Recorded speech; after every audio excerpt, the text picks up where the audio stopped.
भाई जो गुरु वचन पे डट गए, कट गए फंद 84 के। सतगुरु रामपाल जी की पुस्तकें पढ़ने के बाद उनको ये सारी बातें समझ में आने लगी।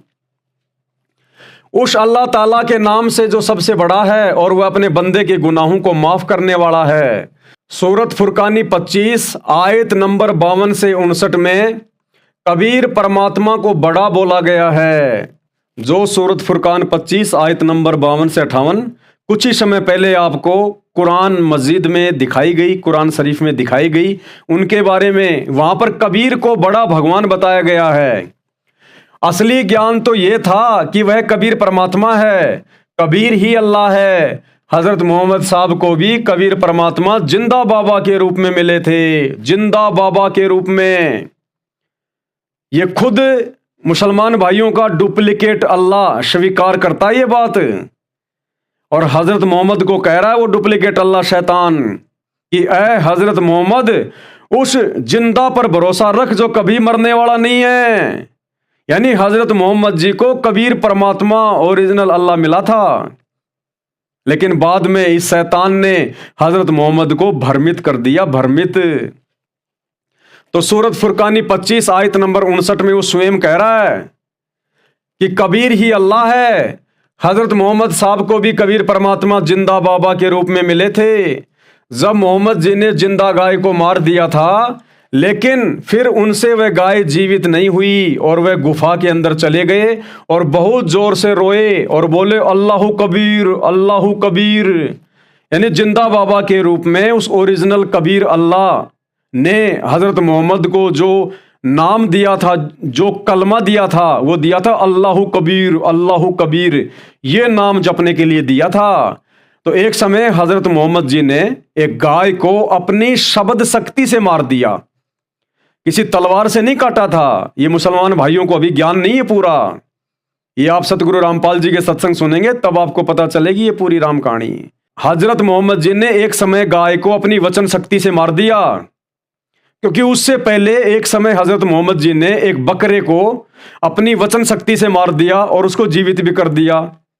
अब जिन जिन लोगों ने ये देखा उन्होंने समाज में डंका पीट दिया कि हमारे हजरत मोहम्मद जी में इतनी पावर है, इतनी शक्ति है, इतनी ताकत है। उन्होंने बकरे को मार दिया अपने वचन से और जिंदा कर दिया। तो ये बात अन्य लोगों को पसंद नहीं आई जो उस समय हजरत मोहम्मद जी के विरोध में थे। उन्होंने कहा कि यदि ऐसी बात है तो हमारे सामने गाय को मारे और फिर जिंदा करे, तब मानेंगे हम कि इसमें कोई शक्ति है, ये कोई पैगंबर है। तो हजरत मोहम्मद जी ने अपने वचन से, ना कि तलवार से, ना कि किसी हथियार से, अपने वचन से एक गाय को मार दिया।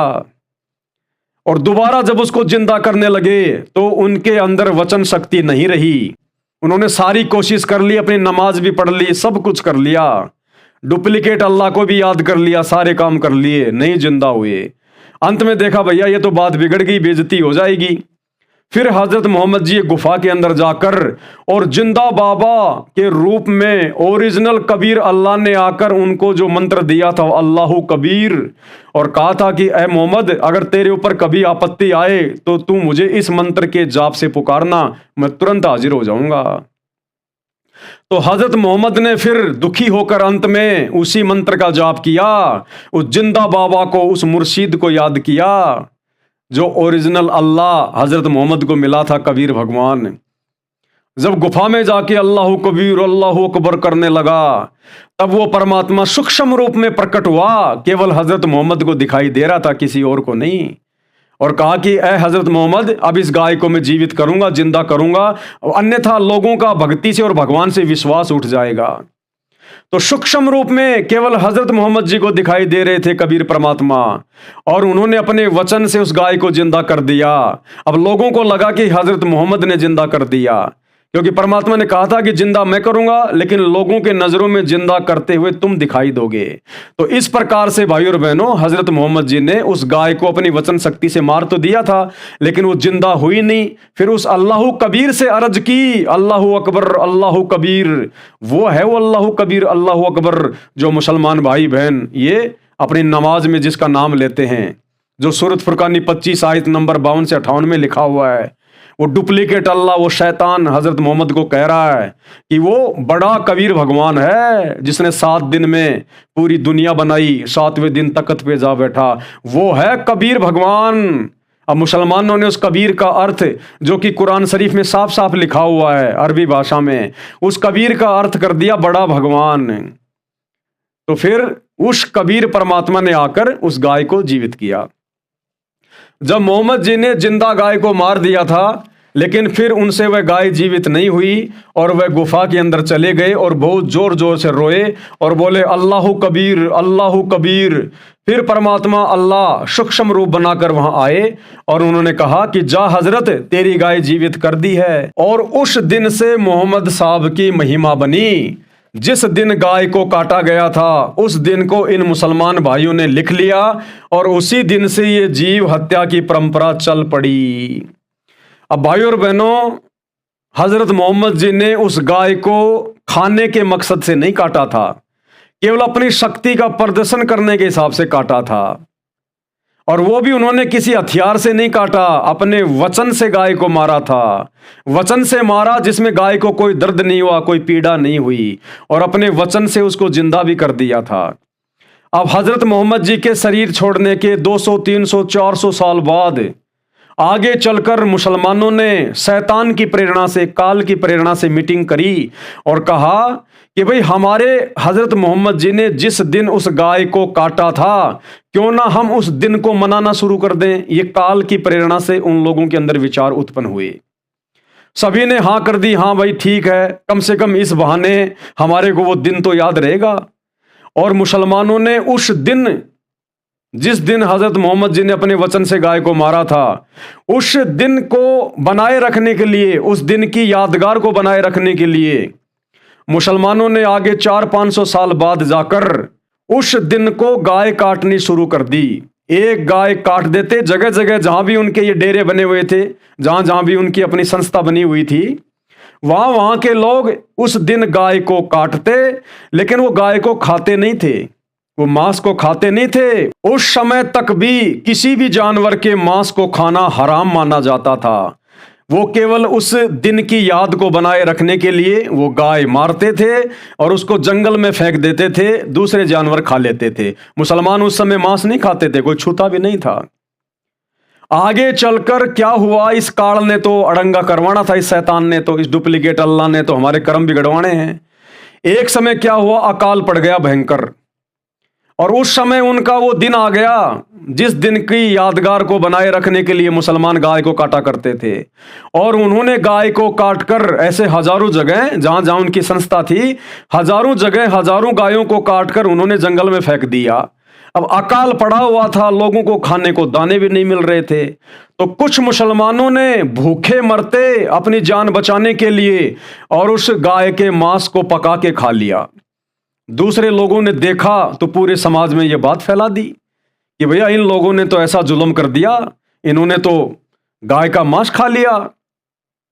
अब मुसलमान धर्म के बड़े बड़े लोगों के पास जब ये बातें पहुंची तो उन्होंने देखा कि भाई इस प्रकार से तो बातें बिगड़ जाएगी, अब हम सजा दें तो हम दें कितनों को, किसी एक ने खाया हो तो सजा दे दें, ये तो हजारों लोगों ने मांस खा लिया क्योंकि भूखे मर रहे थे, अकाल पड़ा हुआ था। जहां जहां भी गायें काट कर डाली गई सभी लोगों ने उठा उठा के पका पका के खा लिया।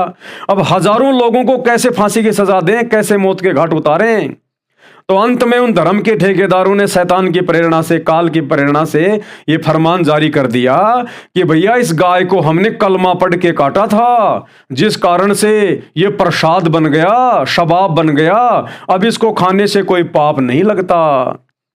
अब आगे चलकर फिर मुसलमान धर्म के लोगों ने इसी प्रकार से गायें काटनी शुरू कर दी, उनको खाना शुरू कर दिया कि हमने तो कलमा पढ़ के काटा है, अब ये प्रसाद बन गया, ये मांस नहीं है। इस प्रकार से ये आग मुसलमान धर्म में शैतान की प्रेरणा से, डुप्लीकेट अल्लाह की प्रेरणा से ये बिजली मुसलमान समाज में गिर गई। और उसके बाद गाय तो छोड़ो, इन्होंने गधे, ऊंट, बकरे, कुत्ते किसी को नहीं छोड़ा। तो ये छोटा सा सत्संग गुरुदेव भगवान अल्लाह अकबर के मुख कमल से। परमात्मा ने कहा क्या हुआ कि जब हजरत मोहम्मद जी ने वह गाय मार दी वतन तय पर जीवित ना हुई, अपने सारे कलमे पढ़ लिए उसने, तब कहते हैं मुझे याद किया कि हे जिंदा रूप वो परमात्मा, मेरी मदद करो, मेरी इज्जत रखो। कहते हैं हम शब्द स्वरूपी बेग गया रे, तुरंत पहुंच गए हम, और मुई गऊ हम तत्काल जवाई। अब परमात्मा शब्द स्वरूपी यानी अपने सह शरीर आते हैं, लेकिन वो शरीर अन्य को दिखाई नहीं दे रहा, हजरत मोहम्मद को दिखाई दे रहे थे। वो महात्मा आ गया मेरे पास जो मुझे ऊपर लेकर गया था। और तब परमात्मा ने कहा कि रुक जा, मैं जीवित करता हूँ। परमात्मा ने थपकी मारी, वो जीवित गाय जीवित होगी। लेकिन वो हजरत मोहम्मद को दिख रहे थे। हजरत मोहम्मद को परमात्मा ने कह दिया था कि ये लोग समझेंगे कि तूने ही जीवित कर दी है, मैं इनको दिखाई नहीं दे रहा हूँ। तब परमात्मा, उसके बाद हजरत मोहम्मद जी की वाह वाह होगी, और उनके अनुयायियों ने कहा कि देख लो भाई विरोधियों, हमारे नबी पूर्ण नबी हैं। अब उसके कुछ हजरत मोहम्मद जी के यानी शरीर प्राण त्याग जाने के उपरांत कई वर्षों 400-500 वर्ष के बाद तक,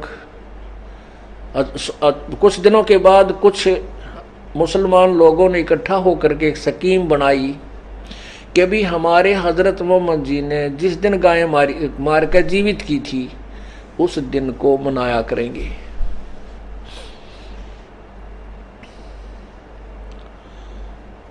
अब सब ने सहमति दे दी, भाई भूलना पड़ा यह बात तो ठीक है। तो वो गाय को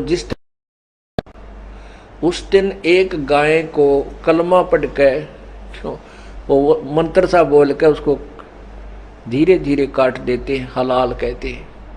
लेकिन मांस नहीं खाते थे वो क्या करते थे, उस गाय को जंगल में डाल देते थे मार के, और वहाँ पशु पक्षी खा लेते थे।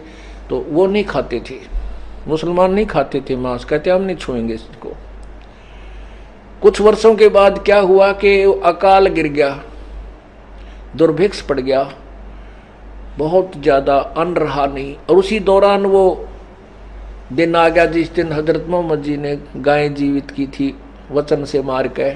तो उन्होंने उस गाय को हलाल करके और जंगल में डाल दिया। उसमें भूख मरी चल रही थी। कुछ मुसलमानों ने वो मांस गाय का पका के खा लिया। अन्य मुसलमानों को पता लग गया, उन्होंने बहुत घोर विरोध किया कि इन्होंने धर्म बिगाड़ दिया, इन्होंने मांस खा लिया, ये अपराधी हैं, इनको सजा दी जाए। ऐसी घटना कई जगह पर घटेगी।